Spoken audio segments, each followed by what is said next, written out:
नमस्कार मित्रों, आज मैं आपको श्रावण महात्म कथा का 5वां अध्याय सुनाने वाली हूँ। मान्यता है कि इस अध्याय को सुनने मात्र से इच्छाओं की पूर्ति होती है। ईश्वर बोले, हे सनत कुमार, करोड़ों पार्थिव लिंगों के महात्म्य तथा पुण्य का वर्णन नहीं किया जा सकता।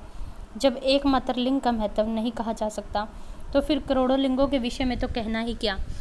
मनुष्य को चाहिए कि करोड़ों लिंगों के निर्माण की असमर्थता में 1,00,000 लिंग बनाए या 1000 लिंग या 100 लिंग बनाए। यहाँ तक कि एक लिंग बनाने से भी मेरी सानिध्य मिल जाती है। षडाक्षर मंत्र से व षोडश उपचार से भक्ति भाव से भगवान शिव की पूजा करनी चाहिए। गृह यज्ञ के साथ उद्यापन करना चाहिए, उसके बाद होम करना चाहिए और ब्राह्मणों को भोजन कराना चाहिए। हे सनत कुमार, इस अनुष्ठान को करने वाले की अकाल मृत्यु नहीं होती। यह व्रत बांझपन को दूर करने वाला, सभी विपत्तियों को नाश करने वाला तथा सभी संपत्तियों में वृद्धि करने वाला है। मृत्यु के पश्चात मनुष्य को कल्प पर्यंत मेरे समीप कैलाश वास कराता है।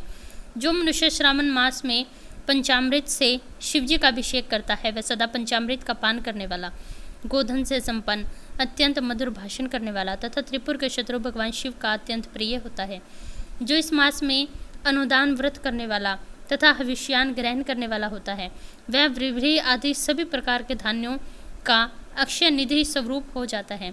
पत्तल पर भोजन करने वाला श्रेष्ठ मनुष्य सुवर्ण पात्र में भोजन करने वाला बनता है तथा शाक का त्याग करने वाला शाककर्ता हो जाता है।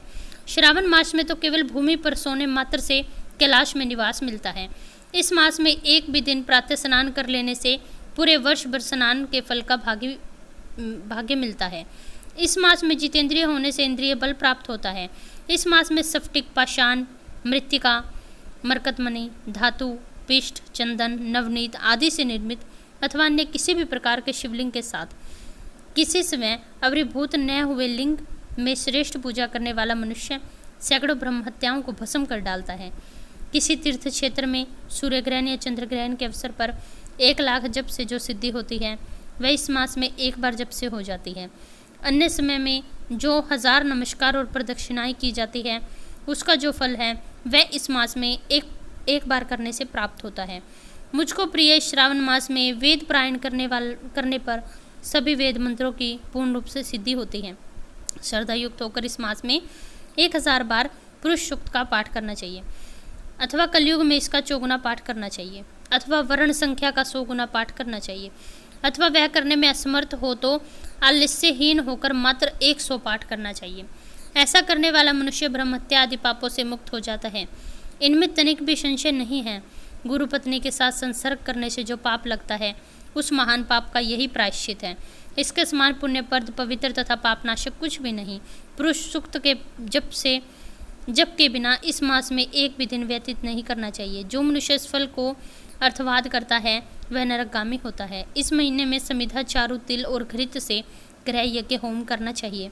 शिव के रूपों का भली भांति ध्यान करके धूप, गंध, पुष्प, नैवेद्य आदि से पूजन करना चाहिए और अपने सामर्थ्य के अनुसार कोटि होम, लक्ष्य होम तथा 10 सहस्त्र होम करना चाहिए। हे अनग, उनमें सर्वप्रथम मैं आपको रविवार व्रत को बताऊंगा। इस संबंध में लोग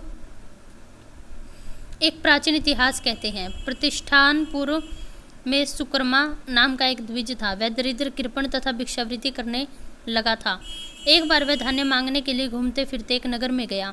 वहां गृहस्थ के घर में मिलकर कुछ स्त्रियां रविवार का उत्तम व्रत कर रही थी।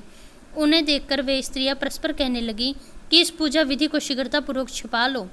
इस पर वह विप्र उन स्त्रियों से बोला, हे श्रेष्ठ स्त्रियों, आप लोग इस व्रत को क्यों छिपा रही है? समान चित्त वाले सज्जनों के लिए परमार्थ ही स्वार्थ है। मैं दरिद्र तथा दुखी हूँ। इस श्रेष्ठ व्रत को सुनकर मैं भी इसे करूँगा। अतः आप लोग इस व्रत का विधान एवं फल बताएं। स्त्रियां बोली, हे द्विज, इस व्रत को करने से आप उन्माद तथा प्रमाद करेंगे अथवा भूल जाएंगे अथवा इसके प्रति अभक्ति या अनास्था रखने लगेंगे। अतः आपको यह व्रत कैसे बताऊं? उनकी यह बात सुनकर उनमें से जो एक प्रौढ़ स्त्री थी वह उस ब्राह्मण से व्रत तथा व्रत की विधि बताने लगी। हे ब्राह्मण, श्रावण मास के शुक्ल पक्ष में प्रथम रविवार को मौन होकर उठ करके शीतल जल से स्नान करें। उसके बाद अपना नित्य कर्म संपन्न करके पान के एक शुभ दल पर रक्त चंदन से सूर्य के समान पूर्ण गोलाकार 12 परिधियों वाला सुंदर मंडल बनाए। उस मंडल में रक्त चंदन से संज्ञा सहित सूर्य का पूजन करें उसके बाद घुटनों के बल भूमि पर झुककर 12 मंडलों पर अलग अलग रक्त चंदन तथा जपा कुमकुम से मिश्रित अर्घ्य श्रद्धापूर्वक भक्तिपूर्वक सूर्य को विधिवत प्रदान करें और लाल अक्षत जपा कुमकुम तथा अन्य उपचारों से पूजन करें। उसके बाद मिश्री से युक्त नारिकेल के बीजों का नैवेद्य अर्पित करके आदित्य मंत्रों से सूर्य की स्तुति करें और श्रेष्ठ 12 मंत्रों से 12 नमस्कार और प्रदक्षिणाएं करें। उसके बाद 6 तंतुओं से बनाए गए सूत्र से 6 ग्रंथियां बनाकर देवेश सूर्य को अर्पण करके अपने गले में बांधे और पुनः 12 फलों से युक्त वायान ब्राह्मण को प्रदान करें।